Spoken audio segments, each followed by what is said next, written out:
Randy, can you tell us a bit about yourself and how you ended up taking the course? Absolutely, sir. Thank you for having me, and I'm really happy to be a part of the CWA. As it grows, I feel like I'm growing with it, not only in my career but just being part of something new. So it's good to be here. My military career was about 21 years long. I started off as a 18-year-old enlisted kid from a rural town in upstate New York, and 13 years in, I decided I wanted to do more. So I became an officer and received a commission, and I was a military police officer and did 2 tours in Iraq. Um, and after I retired, I was running, before I retired, I was running a canine school where all Marines and sailors came to my school before going to Iraq and Afghanistan to be ready. And when I retired, they said, "Hey, we need a dog handler in Washington, D.C. for 6 months." And I said, "You understand I was in charge of them. I wasn't an actual handler." And they said, "No, you'll be fine. We'll send you to our course. We just need you for 6 months." It was a friend of mine that I had served with many years ago, and he knew he could count on me and rely on me. So 6 months turned into 10 years. Had a wonderful time with that.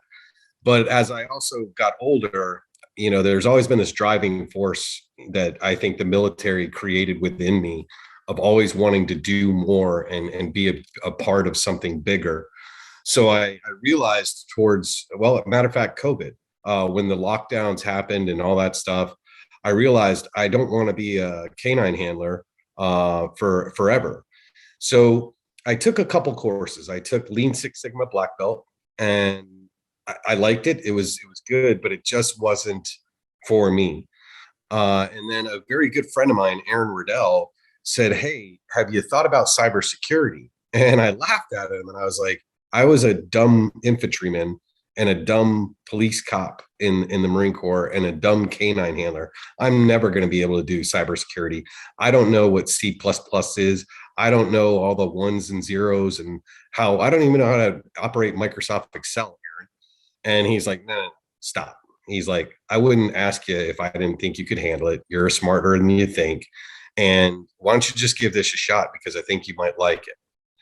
So I entered into this to the CWA and into the IQ4 NIST framework course and loved it. It was a great course. I had a great cohort. I had some great mentors, some even better student partners. And I really want to stress that they were great student partners because we helped each other. We got together on weekends. We got together at night to work on our projects. And if there was an area where one of us was weak, another person would say, "Hey, let me show you from my experience, or let me show you what I took from the reading that you might have gotten." So that's how I entered into the IQ4 course. Loved it, and it's amazing how my time at the IQ4 course has shaped me on the path that I'm on now. Fantastic. So can you explain to the audience what is different about the course compared to military training, and which is the essence of it, to bring people like yourselves from the military community into civilian corporate America or corporate worlds around the world? So Absolutely. what's the difference? Because we want people to come to this course expecting something might be different, but where's the value of it? Absolutely. Well, if you have diverse students that have gotten either just a little bit of initial military training and did their 4 years or maybe 6 or 8 years, and then they decided to transition to civilian life, or if you even have a seasoned military student that did 20 years, the one thing they'll notice first about this training is, in the military, we call it the fire hose effect. And what I mean by that is, in your initial training, in your first couple years, any training you received is just this fire hose effect of information. Learn this weapon system, learn this communication system. Here's how you got to do everything and make it work. But as you grow in the military and you get into leadership roles or more senior applications, you actually start attending more professional military educational courses that also teach you more bigger picture stuff. So this course you still get a little bit of the fire hose effect. There's no, because this course is intense. But the beautiful thing again is that student partner that is to your left and right on your Zoom, or if you're doing it together in real time, uh, that can help you take in that information, and everybody can help digest it. So it's a little bit different than military training, because you really have to, whereas in military training, you rely on the instructor and the instructor only. Uh, Here, you have to rely on your initiative and your willingness to do the subject material and readings, but Yeah, you also have to rely on that student partner to help you understand everything. that's great, because these courses were designed by industry chief information security officers, risk managers, to create the workplace context that people are going to move into. Yes, It's sir. it's an internship or a pre-apprenticeship that is in a friendly environment that prepares them for the professional and soft skills that very often are quoted as making up 92% of a hiring decision. So that's why it has to be a bit different in this. So would you recommend this for all ranks and all services? Absolutely. Whether you're somebody that went into the military, enlisted, and got out after your 4-year commitment, and you maybe made it to the rank of E4. So in the Marine Corps, that would be a corporal. In the Army, that would be a corporal. In the Navy, that would be a petty officer. Or if you served for any kind of length after that and you became a sergeant or a staff sergeant or a chief petty officer or a senior airman in the Air Force, or a tech sergeant, what this course will do is it's going to challenge you, number one, but number two, you start out at a level that builds. And again, I don't mean to sound repetitive about those student partners, but your partners help you kind of as the training escalates, and you're learning more and more material. Your student partners are there to make sure that you're grasping the material and make sure that they're grasping the material as well.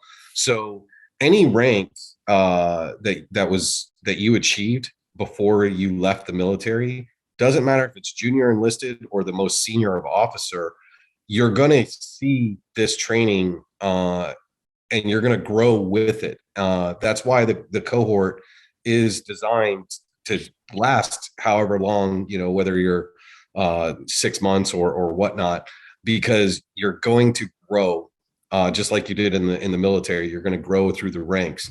So, it's going to seem tough. At some point during the course, no matter if you were a senior officer or just lowly enlisted, at some point in the course, you're going to be challenged. Everybody will be challenged in the course. Yeah. Well, that brings the best out of people and makes them workforce ready. And we certainly ran the course in the UK and found that people that were just straightforward enlisted, infantry people, right the way to Lance Corporals. And one example was a Lance Corporal, found it difficult to start with, but ended up writing brilliant memos, as you would now know as business communications, and got a job as a SOC analyst in a very large consulting firm, just as an example.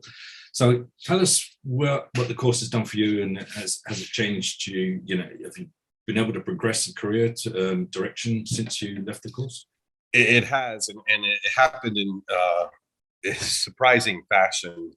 So when I got done the course, went back to being my dog handler, my canine handler, looking for explosives here in Washington, D.C. And I started putting those feelers out that, I'd like to progress in this career. And I was talking to an old friend from the Marine Corps about a possible security job, physical security. And he said, "Hey, didn't you say you just did a cybersecurity course?" And I said, "Well, yes." And he's like, "I don't want to, dissuade you from your taking this physical security interview, but you might want to check out the insider threat program."